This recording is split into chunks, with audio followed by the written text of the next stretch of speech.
Welcome to Shadowed Desires, where we explore the most hidden corners of the human heart. Stories that peel back the layers of emotion, memory, and truth. If you enjoy gripping, emotional, and deeply personal stories like this one, don't forget to like, comment, and subscribe to our channel. Your support helps us bring more incredible human stories to light. Turn on the notification bell so you never miss an update.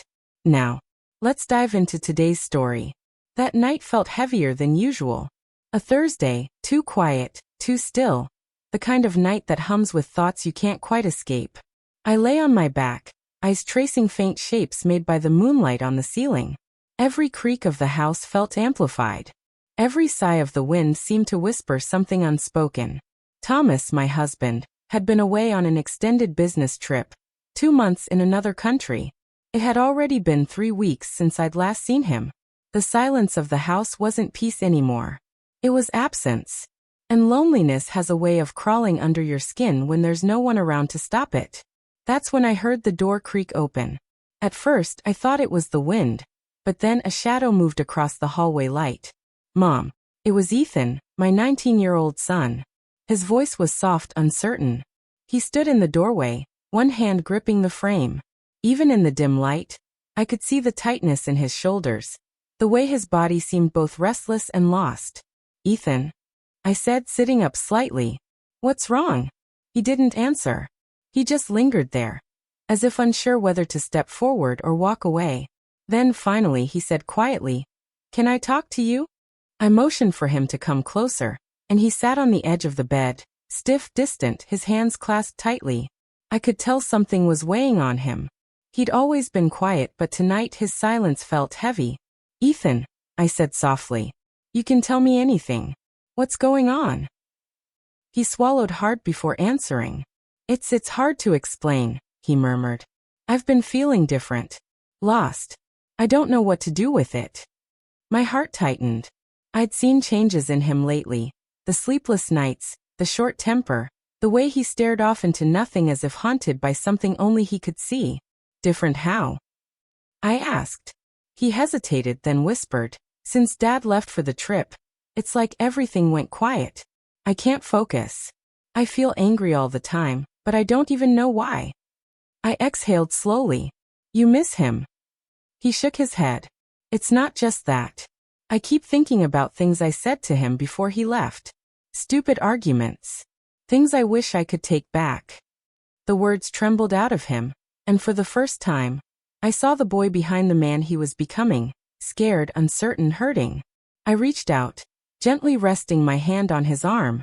"Ethan, guilt has a way of making us see everything darker than it is. Your dad loves you. You'll get a chance to talk again. This isn't the end of anything." But he didn't seem convinced. "I don't think you understand," he whispered, voice breaking. "Something happened before he left." The air in the room shifted. I could feel my pulse quicken as I looked at him. His jaw clenched, his eyes fixed on the floor. "What do you mean something happened?" I asked. He hesitated, then took a deep breath. "I told him I hated him," he said. "That I wished he'd just leave and not come back." The words hit me like a jolt. He'd been pushing me so hard. College, my future, everything. And I just snapped. But then he left. He didn't even say goodbye. And now I can't stop thinking that he left because of me. Tears welled up in his eyes, and his voice cracked on the last words. "Ethan," I whispered, but he shook his head violently. "I've tried to ignore it, Mom. I've tried pretending everything's fine, but it's not. Every night, I hear that moment replaying in my head." His breathing quickened, shallow, uneven. I could see the panic rising in him. "Hey," I said, moving closer. "Look at me. You didn't make him leave. He left because of work, not because of you. Sometimes adults have to make choices that hurt." But my reassurance didn't seem to reach him. He stared at me, eyes glistening with pain. "I don't believe that," he said quietly. "I think he left because he couldn't stand me anymore." He stood suddenly, pacing across the room. His hands trembled as he raked them through his hair. I thought he'd call. I thought maybe he'd text or check in. But nothing. "It's been weeks. Do you know how that feels?" The anger in his voice cracked into grief. "Ethan, stop," I said gently. Please. He turned to me, breathing hard. Every night, I lie awake thinking, what if something happens to him? What if I never get the chance to say sorry? The pain in his words made my chest ache. I stood and crossed the room to him. For a moment he resisted, then his shoulders slumped. I pulled him into a hug, and for a long time, neither of us spoke. He was trembling. I just want him to come home, he said, voice muffled. I just want things to feel normal again. I know, I whispered. And they will. You'll see. This won't last forever. He didn't want to leave my room that night, so I told him he could stay, just until he fell asleep. He lay down beside me, his breathing unsteady, his mind clearly still racing. The silence between us was thick, but no longer unbearable. I realized something that night. Sometimes love isn't about having the right words. It's about presence. The quiet promise that you're not alone. As he finally drifted to sleep, I stared at the ceiling again. The same soft moonlight patterns, now gentler somehow. I thought about Thomas. About the distance between all of us. About how even the closest families can drift apart, not because they stop caring, but because they stop talking. I made a promise to myself right then. When Thomas returned, we'd fix this. We'd talk. We'd stop pretending everything was fine. Because silence, left unchecked, turns into a storm. When morning came, Ethan was quiet but calmer. The first thing he said over breakfast was, "Thanks for listening last night." I smiled. Always. He nodded, pushing his cereal around with a spoon. "I'm going to call Dad today," he said finally. "Even if he doesn't pick up, I just want him to know I'm sorry." That small sentence, simple, brave, and real, felt like sunlight breaking through clouds. "Do it," I said softly. "He'll want to hear from you." That afternoon, Ethan disappeared into his room. I didn't follow. Some moments have to happen in private. Minutes passed, then an hour. Then, I heard his footsteps coming down the hall. His eyes were red, but there was a faint smile tugging at his lips. "He answered," he said. "We talked." I exhaled in relief. "He said he misses us," Ethan continued. "That he's sorry too. He said he thought I needed space, but he realizes now he was wrong." I smiled, tears stinging my eyes. "See? I told you he loves you." "Yeah," Ethan said softly. "I think. I just needed to hear it." That night, the house felt different, lighter. We cooked dinner together, laughed about old jokes. The silence that used to hang between us was finally gone, replaced by something that felt like home again. But as I watched Ethan laugh, I realized something. Sometimes we wait for others to heal us, when really, what we need most is to forgive ourselves first. He'd carried guilt like a shadow, and in letting it out, he'd begun to step back into the light. 2 weeks later, Thomas came home. When he walked through the door, Ethan didn't hesitate. He ran to him and wrapped his arms around his father, something he hadn't done in years. Thomas froze, then hugged him back tightly. "I'm sorry," Ethan whispered. Thomas's voice broke when he said, "Me too." In that moment, the house didn't feel quiet anymore. It felt alive. And for the first time in a long time, I knew our family wasn't broken. It was just healing. That night taught me something I'll never forget. Love doesn't vanish because we hurt each other. It hides beneath the surface, waiting for the right moment to be seen again. Sometimes all it takes is a single conversation, a confession of pain, not desire, to bring people back from the edge of silence. And as I looked at my family that night, sitting together under the same roof again, I realized that some storms don't come to destroy you. They come to clear the path. When Thomas returned, I thought everything would fall back into place, like puzzle pieces snapping together after a long absence. But sometimes, when something breaks inside a family, it doesn't make a sound. It just shifts. And even when the cracks aren't visible, they're still there, waiting for the right silence to echo through. For a few days, everything felt almost normal. We ate dinner together. We laughed. Ethan looked lighter, as if that one conversation had lifted 1,000 pounds off his chest. But healing isn't a straight line. It curves, dips, and sometimes it circles back to pain. One evening, a week after Thomas came home, I found him sitting alone in the study. The glow from the desk lamp painted half his face in shadow. He was staring at an open document on his laptop, but his eyes weren't moving. They were distant. Lost. Long day? I asked softly. He looked up slowly, managing a faint smile. Yeah, just catching up. I stepped inside. You've been quiet lately. He hesitated, then shut the laptop. It's just strange being home again. The silence here feels different now. Different. That word stuck with me. I wanted to tell him that silence had become a language in this house. One that spoke louder than words ever could. But I just nodded. We'll find our rhythm again. He smiled, but his eyes said something else. Something I couldn't quite read. That night, I woke to faint sounds from down the hall, soft gasps, then a muffled cry. I rushed to Ethan's room. He was tangled in his sheets, breathing fast, eyes darting beneath closed lids. Ethan, I said gently, touching his shoulder. He jerked awake, drenched in sweat, eyes wide and frightened. It's okay, I whispered. You're safe. He blinked rapidly, trying to steady his breathing. It felt so real, he said finally. Dad was leaving again. I kept trying to stop him, but he just disappeared. It was a dream, I reminded him. I know. His voice trembled. But what if it happens again? What if he leaves for good this time? I took a deep breath. Then we'll face it together. You're not alone, Ethan. You never were. He nodded, but his expression stayed haunted, like a boy standing in the ruins of something he still didn't understand. The next morning, I found Thomas in the kitchen, coffee cup in hand, staring out the window. You heard him last night, didn't you? I asked quietly. He didn't turn around. I did, he said. He was crying in his sleep. I waited. Finally, he spoke again, voice low. You know what the worst part is? I left thinking I was teaching him discipline. I thought space would make him grow. But all I did was make him feel abandoned.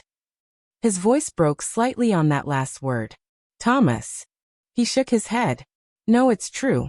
I thought I was doing what was best for him. For us. But maybe I was just running from my own mistakes. We stood there in silence. Outside, the world looked calm. The sun rising over the yard, birds singing. But inside, the storm was still quietly raging. Later that day, while cleaning Ethan's room, I found a folded piece of paper tucked beneath his pillow. The handwriting was messy, hurried, written in moments of raw emotion. It wasn't meant for anyone's eyes. But as a mother, I couldn't stop myself from reading it. Sometimes I feel like I'm invisible. Like everyone sees the version of me they want, not the one that's actually here. I try to be what Dad wants, but I keep failing. And I can tell it hurts him. I just wish I could stop being a disappointment. I sat on the bed, the words blurring through tears. My son, my quiet, patient, thoughtful boy, had been fighting a battle none of us even noticed. He wasn't angry at the world. He was angry at himself. And that realization cut deeper than anything else. That evening, the sky darkened early. Thunder rolled across the distance, and a sudden rain began to fall. Ethan sat by the window, headphones in, watching the downpour. I joined him quietly, sitting beside him on the floor. Do you remember when you were little? I said softly. You used to run outside in the rain? You'd hold out your hands like you were catching stars. He smiled faintly. Yeah. You used to yell at me to come inside. I was worried you'd get sick, I said, laughing softly. But you always said the rain made you feel alive. He looked out again, expression softening. It still does, he murmured. It's the only time everything else goes quiet. Something in his tone caught me. That same quiet ache I'd heard the night he came to my room. Ethan, I said gently, you're allowed to hurt. You're allowed to not have everything figured out. But you're not allowed to give up on yourself. He didn't answer, but his eyes shimmered in the reflection of the glass. A boy standing on the edge of becoming a man, terrified of falling but too proud to ask for a hand. Later that week, everything came to a head. Ethan came home from college looking angry, distant. He went straight to his room and slammed the door. Thomas followed. I could hear his voice, calm but firm. Then Ethan's, sharp, defensive. Within seconds, voices rose. You never believed in me. Ethan shouted. That's not true. Thomas snapped back. I just wanted you to try. I did. But it's never enough, is it? Nothing I do will ever be enough for you. There was a pause, then the sound of something crashing. I ran to the door and opened it. Ethan was standing there, shaking, his desk lamp shattered on the floor. Thomas stood across from him, his face pale with shock. For a moment no one spoke. Then Ethan whispered, voice raw. I'm sorry, Dad. I can't carry this anymore. Thomas stepped forward slowly. You don't have to. And before Ethan could move, he pulled him into a tight hug. It wasn't gentle. It was desperate, heavy with years of misunderstanding. Ethan broke. He cried like a child who'd been holding his breath for too long. And Thomas, the man who'd always been too proud to show emotion, cried too. That moment felt like something inside this house finally cracked open, letting the light back in. Afterward, the three of us sat in the living room, the air still thick with emotion. No one spoke for a while. We didn't need to. Ethan leaned against his father's shoulder, exhausted but peaceful. Thomas looked at me over his head and whispered, "We'll be okay." And for the first time, I truly believed it. Weeks passed. The tension faded into something gentler, a kind of quiet understanding. Ethan started therapy, his idea, not ours. He said he wanted to learn how to deal with the noise in his head. Thomas began working from home more often, making time for family dinners, small talks, late-night board games that turned into laughter. And me? I learned to listen more, to speak less, to stop trying to fix everything. Sometimes love isn't about solutions. It's about patience, the kind that holds space for someone else's pain without trying to erase it. One night, months later, Ethan handed me his phone. I want you to read this, he said. It was a message he'd written to his father. Thanks for not giving up on me. I know I pushed you away, but I think I just needed to know you'd stay. Thomas read it silently, then looked up with tears in his eyes. He didn't say anything. He didn't have to. Healing doesn't always come with fireworks or apologies that fix everything overnight. Sometimes it's quiet. Sometimes it's a late-night talk, a single hug, a text message that says I'm still here. That night, as I looked at them, father and son, sitting side by side, no walls left between them, I realized something profound. Love doesn't erase pain. It redeems it. It takes what's broken and turns it into something stronger. And in the end, that's what our story became. Not a tragedy, not a perfect ending, but a testament to the power of staying when it's easier to walk away. If you've ever felt like your family was falling apart, remember this. Silence can build walls, but honesty can break them down. Don't wait for the right moment to say what you feel. Sometimes the moment is now. If this story moved you, please like, comment, and subscribe. Your support helps us share more real human stories. Stories that remind us that love, no matter how lost it seems, can always find its way home. This was Shadowed Desires. And as always, stay kind, stay strong, and never stop believing in second chance.